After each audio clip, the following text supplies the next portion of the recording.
boys and girls, sorry it took me a while to upload this video, but here is the read aloud for chapter 10 of House of the Scorpion, A Cat with 9 Lives. You're like a wild animal, complained Maria as she stood in the doorway of Matt's room. You hide in here like a bear in a cave. Matt looked indifferently at the curtained windows. He liked the safe, comfortable darkness. I am an animal, he replied. Once those words would have pained him, but he accepted his status now. I think you just like to wallow, said Maria, striding in to open the curtains and windows. Outside lay Celia's garden filled with stands of corn, tomatoes, beans, peas. Anyhow, it's El Patron's birthday, and that means you'd better take that snarl off your face. Matt sighed. He could unnerve almost everyone by growling at them, but not Maria. She only laughed. Of course he never dreamed of growling at El Patron on those rare occasions when the old man visited. To do so would have been unthinkable. Each time El Patron looked more frail and his mind seemed less in order. It broke Matt's heart to look at him. He loved El Patron. He owed everything to him. Matt could hardly remember those terrible days, 3 years before, when he was kept in a pen with roaches for friends and old chicken bones for toys. But he knew he'd still be there, or buried under the floor by Rosa, if the old man hadn't rescued him. El Patron's 143 today, said Matt. Maria shivered. I can't imagine being that old. Remember that when we were discussing it earlier in class how old he is? So El Patron is 143 years old. And it's already been 3 years since Matt was kept prisoner by Rosa. All right, let's keep going. We're on page 93. Celia said if they put that many candles on the cake, it would melt the paint off the walls. He was kind of strange last time he was here, said Maria. That's one way to put it, thought Matt. El Patron had become so forgetful, he repeated the same sentence over and over again. Am I dead yet? He asked. Am I dead yet? And he held his hand before his face, studying each finger as though to reassure himself that he was still there. Are you ready? Cried Celia, rushing into the room. She made Matt turn and adjusted the collar on his shirt. Remember, you're sitting next to El Patron tonight. Pay attention and answer all his questions. What if he's weird? Said Matt. He remembered answering the question. Am I dead yet? Over and over the last time the old man visited. Celia stopped fussing with the shirt and knelt before him. Listen to me, darling. If anything bad happens tonight, I want you to come straight to me. Come to the pantry behind the kitchen.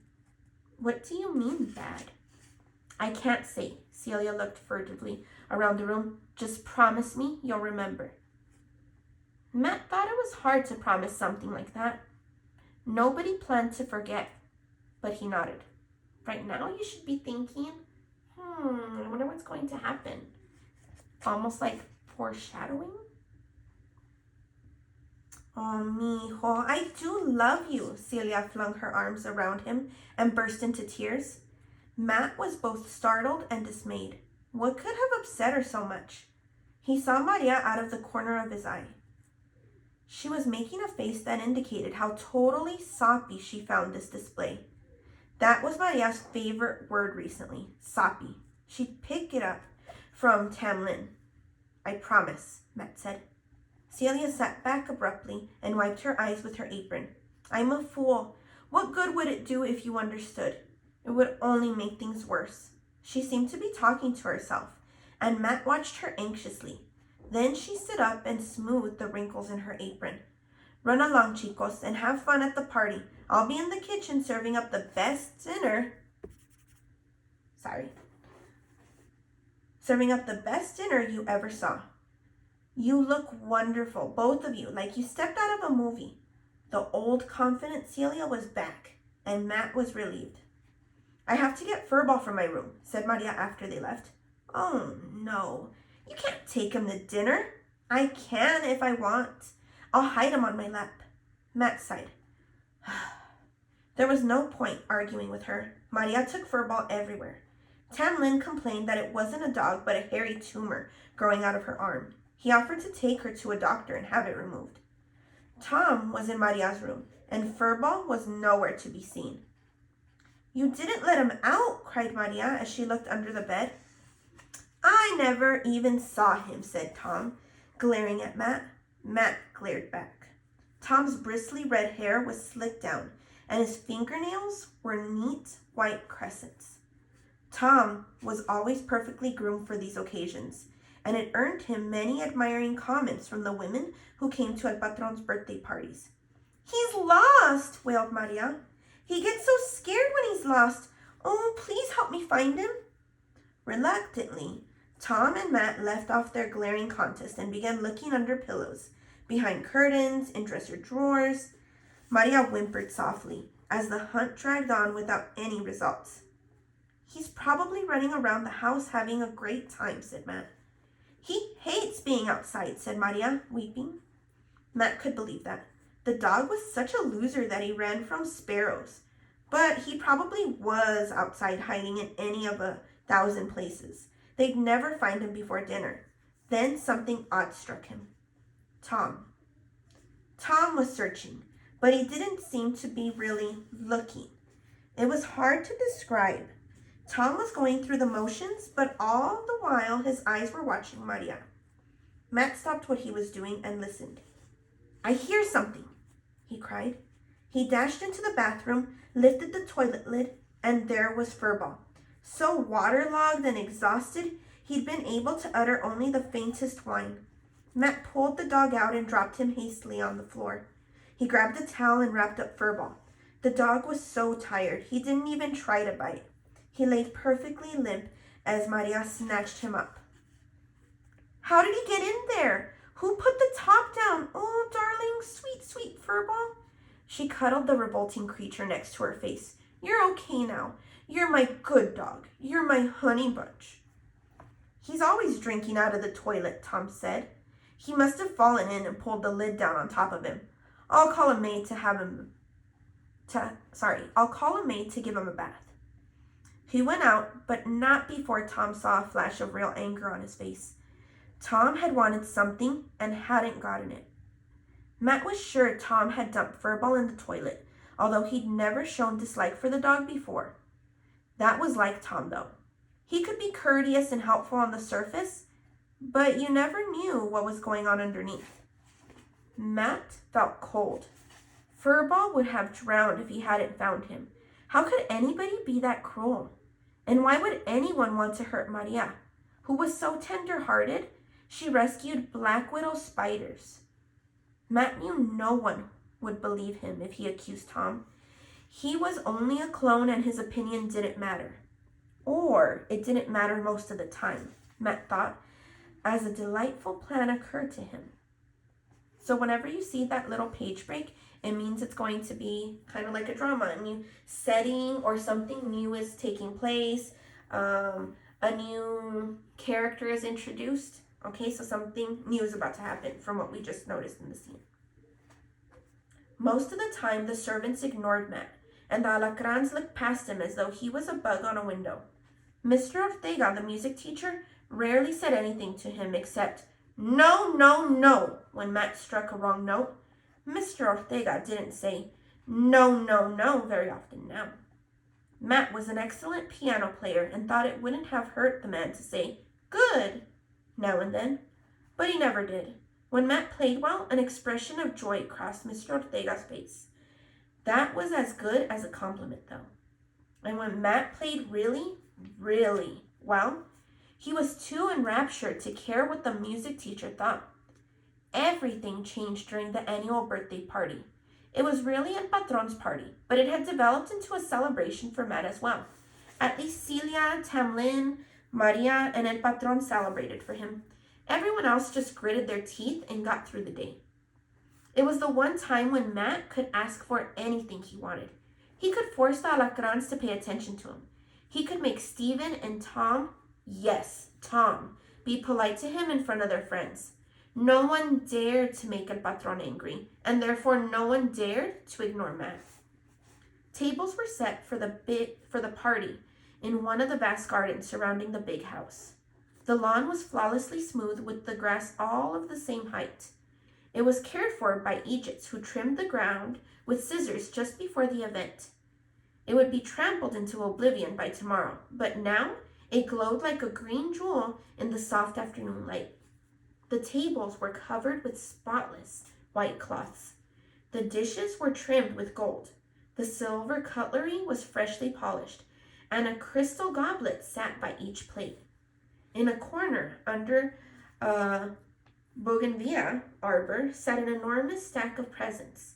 Everyone brought gifts to El Patron, although there was nothing he hadn't already owned, and not much he could enjoy at the age of 143. There were even a few presents for Matt. Small, loving tributes from Celia and Maria, something useful from Tamlin, and a large, expensive gift from El Patron. The guests wandered around choosing delicacies brought to them on trays by the maids. Waiters offered drinks of every description and brought water pipes for those who wished to smoke. There were senators and famous actors, generals, and world-renowned doctors, a few ex-presidents, and half a dozen dictators from places Matt had heard about on TV. There was even a faded-looking princess. And of course, there were the other farmers. The farmers were the real aristocrats here. They ruled the drug empire that formed the border between the United States and Aztlan. The farmers stood in a knot around a man Matt hadn't seen before. He had bristly red hair, a soft, doughy face, and deep circles under his eyes. He looked unwell, but in spite of that, he was in a good mood. He harangued the others in a braying voice and punctuated his statements by poking them in the chest with a finger. By that alone, Matt knew he must be a farmer. No one else would dare to be so rude. "That's Mr. McGregor," said Maria. She had come up behind Matt with a fluff-dried fur ball draped over her arm. "Who?" For an instant, Matt was back in the little house in the poppy fields. He was 6 years old, and he was reading a tattered book about Pedro el Conejo, who got trapped in Senor McGregor's garden. Senor McGregor had wanted to put Pedro into a pie. "He has a farm near San Diego," said Maria. "Personally, I think he's creepy." Matt studied the man more closely. He didn't look like Senor McGregor in the book, but there was definitely something unpleasant about him. "They're signaling everyone to go into the salon," said Maria. She hitched Furball into a more comfortable position. "You better not howl," she told the dog, "no matter how awful the company is." "Thanks a lot," said Matt. The salon stood at the top of marble steps leading up from the garden. The party guests drifted toward it, dutifully obeying the summons to greet El Patron. Matt braced himself for a shock. Each time he saw El Patron, the old man had deteriorated more. The guests arranged themselves in a semicircle. All around the edge of the salon were giant vases of flowers and the marble statues, so dear to El Patron's heart. The conversation died down. The sounds of birds and fountains became clearer. A peacock shrieked from a nearby garden. Matt waited tensely for the hum of El Patron's motorized wheelchair. Then, amazingly, the curtains at the far end of the salon parted, and El Patron walked in. He moved slowly, to be sure, but he was actually walking. Matt was delighted. Behind the old man came Daft Donald and Tamlin, both pushing wheelchairs. A gasp echoed around the salon. Someone, the princess, Matt thought, cried, "Hip hip hooray!" Then everyone cheered, and Matt cheered too, filled with relief and joy.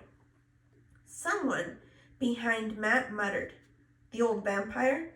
So he managed to crawl out of the coffin again?" Matt turned quickly to see who it was, but he couldn't tell which of the partygoers was guilty. When El Patron reached the middle of the salon, he signaled for Tamlin to bring up his wheelchair. He sank down, and Tamlin stuffed pillows around him. Much to Matt's surprise, Mr. McGregor came forward and sat in the other wheelchair. So they are friends, Matt thought. Why hadn't he seen Mr. McGregor before? "Welcome," said El Patron. His voice wasn't loud, but it commanded instant attention. Welcome to my 143rd birthday party. All of you are my friends and allies, or family members. The old man laughed softly. I imagine they hope to see me in my grave by now, but no such luck. I've had the benefit of a marvelous new treatment from the finest doctors in the world. And now my good friend McGregor is going to be treated by these same people. Mr. McGregor grinned and held up El Patron's arm as a referee would hold up a victorious boxer's arm. What was there about the man that was so repulsive? Matt felt his stomach knot. And yet, he had no reason to dislike him. Come forth, you miracle workers, said El Patron. 2 men and 2 women separated themselves from the crowd. They approached the wheelchairs and bowed. I'm sure you'd be satisfied with only my heartfelt thanks, El Patron chuckled as the doctors tried to hide their disappointment. But you'll be even more satisfied with these $1 million checks. The doctors immediately cheered up, although one of the women had the grace to blush. Everyone applauded, and the doctors thanked El Patron. Tamlin caught Matt's eye and nodded to him. Matt stepped forward. Mi vida, said El Patron with real warmth. He beckoned with his gnarled hand. Come closer and let me look at you. Was I ever that handsome? I must have been. The old man sighed and fell silent. Tamlin indicated that Matt was to stand next to the wheelchairs. I was a poor boy from a poor village, El Patron began, addressing the assembled presidents, dictators, generals, and other famous people. One year during Cinco de Mayo, the ranchero who owned our land had a parade. I and my 5 brothers went to watch. Mama brought my little sisters. She carried one, and the other held onto her skirt and followed behind. Matt saw the dusty cornfields and purple mountains of Durango. He saw the streams that roared with water 2 months of the year and were dry as a bone the rest of the time. He had heard the story from El Patron so often, he knew it by heart. During the parade, the mayor rode on a fine white horse and threw money into the crowd. How we scrambled for the coins. How we rolled in the dirt like pigs. But we needed the money. We were so poor we didn't have 2 pesos to rub together. Afterward, the ranchero gave a great feast. We could eat all we wanted, and it was a wonderful opportunity for people who had stomachs so shrunken that chili beans had to wait in line to get inside. My little sisters caught typhoid at the feast. They died the same hour. They were so small, they couldn't look over the windowsill. No, not even if they stood on tiptoe. The salon was deathly still. In the distance, Matt heard a dove calling from the garden. No hope, it said. No hope, no hope. During the following years, each of my 5 brothers died. 2 drowned, 1 had a burst appendix, and we had no money for the doctor. The last 2 brothers were beaten to death by the police. There were 8 of us, said El Patron, and only I lived to grow up. Matt thought the audience looked bored, although they tried to conceal it. They had heard the same speech for years. I outlived them all as I outlived all of my enemies. Of course, I can always make more enemies. El Patron looked around the audience and several people tried to smile.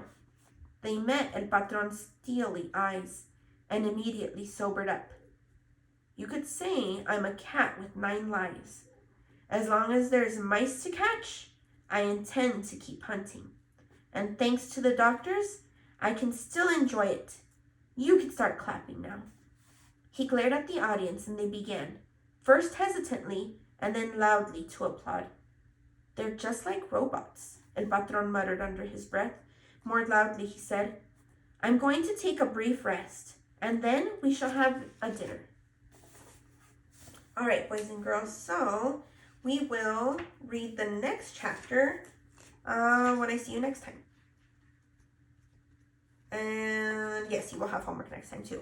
Remember, right now, you guys need to look for a quote or something that you can directly reference from this chapter and explain why it's important, an inference, a prediction, or why you thought the author included it. All right. Bye, boys and girls.